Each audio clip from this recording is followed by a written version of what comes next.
Hello fellow K-pop stans and welcome to another unoriginal unpopular opinions video. I know that this video has been done 1,000 times over, especially in the K-pop community, but I wanted to make something which reflects my followers' opinions. Therefore, I asked you guys on Instagram for your own personal opinions and I will respond to them from my own personal standpoint of the issue. A quick disclaimer before this video starts, I do not intend to hurt or offend anyone with what I say. Opinions are opinions and I'm very open to discussing them more in the comments. Let's begin. The first unpopular opinion is that no other K-pop group will be able to reach BTS' amount of success. Oh boy, is this a controversial one. Whilst BTS are definitely the biggest K-pop group at the moment, I can't say I fully agree with this statement as we cannot predict the future. However, I will say that this is a reasonable opinion to have, as the amount of success reached by BTS is yet to be toppled by anyone else. The thing is with success that we can never know for sure that there will be anyone else. There might for example come another K-pop popularity wave in the future in which another group takes the lead, and I'm not saying this to undermine their achievements, but people have thought the same thing about other groups in the past, and then BTS came along. With BTS's success so far however this seems unlikely as they are just continuing to grow and achieve higher goals. We love that for them. No K-pop group before have for example broken as many records for views, performed at the BBMAs or at the Grammys, and they were the first K-pop group to perform and sell out at Wembley Stadium. They also hold a total of 40 dzangs and have over 25 million followers on Twitter. I could go on but this video would be too long. We all know that BTS have achieved an insane amount of things so far, and so the reasoning for this unpopular opinion is very valid as they keep breaking records and growing at insane speed. BTS really broke through the roof of their set goals, and it does not look like they're stopping soon. I really agree with this opinion and I punch myself for even thinking that Twice's cute concepts were bad once. Haha, once, you see what I did there ha ha ha ha ha ha ha. Anyways, yes, I did. It was a dark time and we don't speak about it. I love Twice's cute concepts so much now, and songs such as Heart Shaker and TT are now two of my favorites, even though I used to dislike them. I think the reason I stopped disliking cute concepts was because I decided to get to know the members first and listen to their music with an open mind. This made me see that Twice is really talented in doing multiple concepts, including cute ones. This is why I am confused whenever I see someone hating on girl groups for doing cutesy concepts, because in reality you might have really liked the songs if you put your prejudice aside. Now this is an opinion I can get really political with and I 100% agree. It is so clear to me that SM does not treat WayV or NCT Dream the same as 127 and I am pretty sure it has to do with the lineup of members in the groups. First of all, does WayV not get even close enough to as much promotion as NCT 127 does? You really just need to look at the number of comebacks and promotional activities that happen on the NCT 127 YouTube channel versus on the WayV channel. One thing I can add, however, is that I feel like members of WayV are getting better treatment than what they did in their NCT subunits. An example of this is Winwin, and although SM still treats him like garbage the amount of lines he gets has increased, however just by little. It is also apparent to me that they promote 127 more than NCT Dream, and I honestly think that they were way too fast with doing a repackage album for 127 when NCT Dream just had a comeback. Like set your priorities straight SM, and I know NCT Dream is favored more than WayV, and SM even gave each member a focus video, which they usually do for 127 videos as well. Not even WayV got that. However, the fact that they're already starting NCT 127 promotions again so fast after Dream had a comeback just signifies to me how much SM favoritizes NCT 127. Also, can we talk about the fact that Donghyuk is being overworked again? SM, I really hate you. Anyways, stream Ride In by NCT Dream for eternal good luck. I can't say I agree with this opinion but I might be biased because it is currently one of my favorite songs. I also don't agree with this because it is only natural for a fandom to hype up a group's comeback, especially since Luna hasn't had a comeback or any form of promotional activities since Butterfly, which was released in February last year. Orbits had really been waiting for ages for this comeback and therefore I do not think that is overhyped.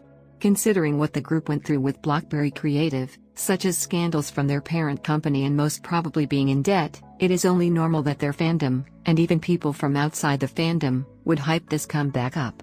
Do I think the hype was worth it? Yes. Definitely. Luna really owned that comeback and I really hope to see more from them soon. If you want to learn more about Luna's history and why I think this wasn't overhyped, I'd recommend watching a video by Mera called The Inconstant Moon. Also, I thought it was generally a really good song and they really rocked the badass concept. It suits them so well. The first time I watched the music video and Olivia Hay started talking, my body got goosebumps. It was that good. I still watch the music video to hear that voiceover till this day because it makes me feel just as excited for the song. Also, if you haven't already, go listen to the album. Every song feels really well composed and it is one of my favorite albums at the moment. I might be biased, but I honestly can't agree that this was overhyped because the album is chef's kiss. As much as I hate to say it, I agree with this statement. If you support Blackpink, you immediately, even if you don't want to, support YG Entertainment as well through funding. It's honestly the same with all groups as long as they are under an entertainment company. If you support the group, you're also helping to keep the company afloat, simple as that. I know some stans want to disconnect Blackpink from YG because of its bad reputation, and in all honesty I would want nothing else for Blackpink than to switch company because they are going nowhere being under YG. YG has a habit of digging their K-pop groups a bottomless pit which they never get out of. They never see the light of day. They ran 21 to the ground and I doubt they'll be better with Blackpink. As sad as it is, you can never escape funding YG through supporting Blackpink unless you buy fake merch, but that affects the payroll of the girls. Sadly, boycotting YG and all their groups may be the only way to bring them down. In all honesty, I agree with this. I have been a lot on Stan Twitter and I rarely come across a carrot that is rude or toxic. Now, I don't think I have explored every aspect of the 17 fandom, but in my 3 years of liking the group I have almost never had any troubles with them or witnessed any drama coming from them. Even on Instagram I rarely see carrots arguing with other fandoms or within their fandom. However, I'm not that updated with all K-pop fandoms, so I don't know whether this is the reality. The only concern I have seen is that 17 has, like every fandom, say-sang fans. However, this is almost unavoidable in any fandom, and so are toxic stans. Now this one I can't say I agree or disagree. Whilst yes, they are popular because of Big Hit and BTS, a lot of BTS stans who supported TXT in the beginning slowly lost interest, is at least what I felt. I personally regained my interest in TXT because of their members and their personalities. I started liking them as a group separate from BTS instead of connecting them to their senior group. However, it is obvious that TXT got a lot of their fans from being under Big Hit, and the promotion Big Hit does for them gains them a lot of exposure, but I am pretty sure that TXT is aware of that themselves. Since Big Hit is a company with a lot of production power, it was almost certain from the beginning that this would be the case. However, I can't say they are only popular because of their company, because that could be applied to any group under the big three as well. That is usually the case for all groups under big companies in the beginning. I highly agree with this opinion and I feel very angry about how people have treated Monsta X in the past. First of all, are they a very hard-working group who have quite literally had to struggle through an elimination show, their company mistreating them, netizens calling them failures over and over again. We also all know about the Wonho situation, which escalated into pure chaos, and it was such a sad thing to witness. Monsta X have many talents. Not only can they all sing, rap and dance, but they also produced an entire album in English for which they all learned the language to make. Yet people keep discrediting their achievements and they're undoubtedly given less attention than what they deserve. It makes me really sad to see how netizens have treated Monsta X, and I hope that they get the recognition they deserve in the future. Anyway, stream Fantasia X and show the members love. They are such talented idols and I really think they are underappreciated. I don't know whether I agree or disagree with this yet.